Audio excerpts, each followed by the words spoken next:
Bonjour à tous. Bon, il est pas tard, hein, on est le matin, mais il fait déjà très chaud, donc je vais essayer d'aller vite. Alors je vais prendre un petit peu de repos là durant ce mois de juillet. Mais je tenais quand même à faire une vidéo sur le mois d'août avec vos tableaux de synthèse que vous retrouvez chaque mois. Et puis aussi pour vous parler un petit peu, vous dire quelques mots sur l'événement astrologique de ce mois d'août.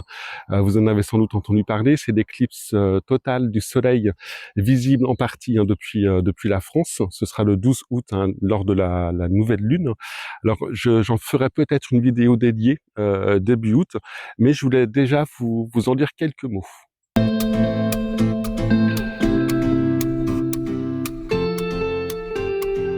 Alors, pas d'animation des planètes ce mois-ci. Je vais commencer par vous dire deux mots sur l'éclipse du 12 août. Alors, en fait, il y aura deux éclipses ce mois-ci. Il y aura l'éclipse totale du Soleil, donc le 12 août, suivie d'une éclipse partielle de la Lune. Ce sera le 28 août. Et c'est quasiment toujours comme ça. En période d'éclipse, on a toujours une première éclipse, une éclipse du Soleil, donc lors de la nouvelle Lune, suivie d'une éclipse de la Lune lors de la pleine Lune suivante.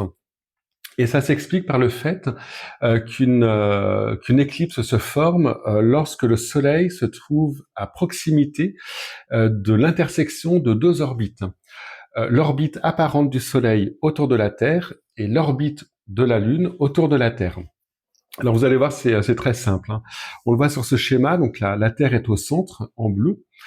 En rouge, c'est l'écliptique, donc c'est l'orbite apparente du Soleil autour de la Terre. Et en jaune, c'est l'orbite de la Lune. Et les points d'intersection de ces deux orbites, qui sont légèrement décalés, sont appelés nœuds de la Lune. Et donc il y a un nœud nord et un nœud sud de la Lune. Alors ces nœuds sont importants en astrologie, ils ont vraiment un symbolisme particulier. J'en ai déjà pas mal parlé dans des vidéos précédentes, je vous mets les liens dans la description. Et lorsque les pleines lunes ou les nouvelles lunes se forment à proximité de ces nœuds, eh bien la Terre, le Soleil et la Lune sont alignés et donc il se forme une éclipse. Alors, lors d'une éclipse du Soleil, la Lune donc cache le Soleil, vu de la Terre, et donc ça se passe durant une nouvelle Lune. Ici, le Soleil est en rouge et la Lune est en jaune. Et lorsqu'il se forme une éclipse de lune, c'est l'ombre de la Terre qui passe sur la Lune, et donc ça se passe durant la pleine Lune. Et voici ce que ça donne sur une carte astrologique. Alors là, vous avez le ciel du 12 août 2026, donc au moment de la nouvelle Lune. On voit que la Lune et le Soleil sont réunis pour former une conjonction, ils sont ensemble. Les nœuds de la Lune sont représentés par ces deux symboles gris, situés de part et d'autre du zodiaque. Alors on voit que la nouvelle Lune va se former à proximité de l'un des nœuds, et donc il y a une éclipse.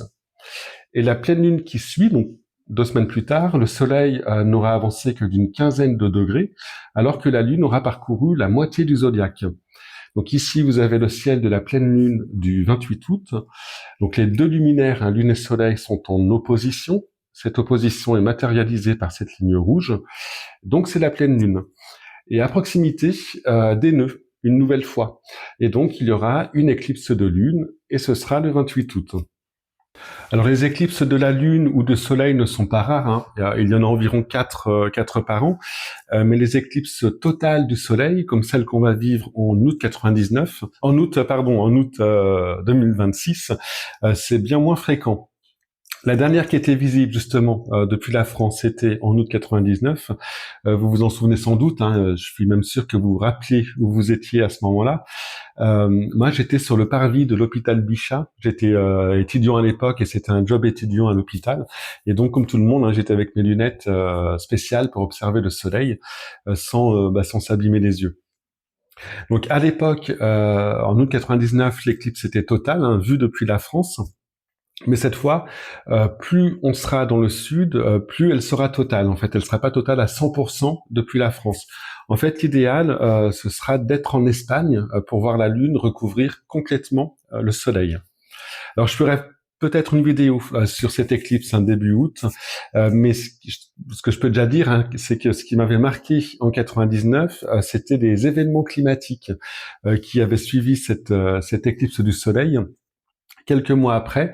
Et ce qui était troublant, c'est que ça c'était sur le même parcours, ça avait suivi la même trajectoire. Ici, vous avez la trajectoire de l'éclipse donc de 99. Donc on voit qu'elle était visible à 100% hein, tout au nord de la France et de moins en moins parfaite entre guillemets hein, au fur et à mesure qu'on allait vers le sud. Et 4 mois et demi plus tard, donc c'était vers Noël 99. Là aussi, vous vous en souvenez peut-être, la France a été balayée par 2 tempêtes, hein, coup sur coup, qu'on a appelées d'ailleurs les tempêtes du siècle, hein, des tempêtes qu'on n'avait jamais vues de mémoire humaine. Et la première, qui était plus au nord, a traversé la France puis l'Europe, hein, selon la même trajectoire que celle de l'éclipse qui avait eu lieu au mois d'août. Donc c'est assez curieux cette corrélation entre les deux phénomènes. Alors les mêmes causes hein, produisent rarement les mêmes effets en astrologie. L'impact de l'éclipse 2026 ne sera pas obligatoirement climatique, mais il faudra quand même surveiller ce qui va se passer en Espagne, voire dans le sud de la France, dans les mois à venir. Alors pour la partie horoscope de cette vidéo, comme tous les mois, hein, je vous ai préparé vos tableaux de synthèse. Donc ce sont ces tableaux hein, qui reprennent l'influence des planètes pour vous, pour votre signe, en fonction de leur position sur le zodiaque. Ces tableaux, vous pouvez également les retrouver par le lien que j'ai mis dans la description de cette vidéo. Et par ce lien, vous avez également accès, hein, c'est gratuit, aux interprétations de ces tableaux. Donc planète par planète, en fonction de la couleur hein, pour vous dans votre tableau.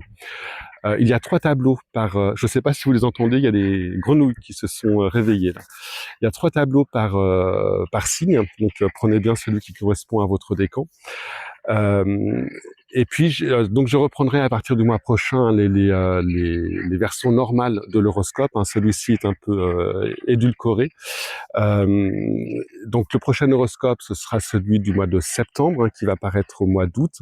Et puis à partir de début août, de toute façon, je reprendrai le rythme normal de mes vidéos sur YouTube.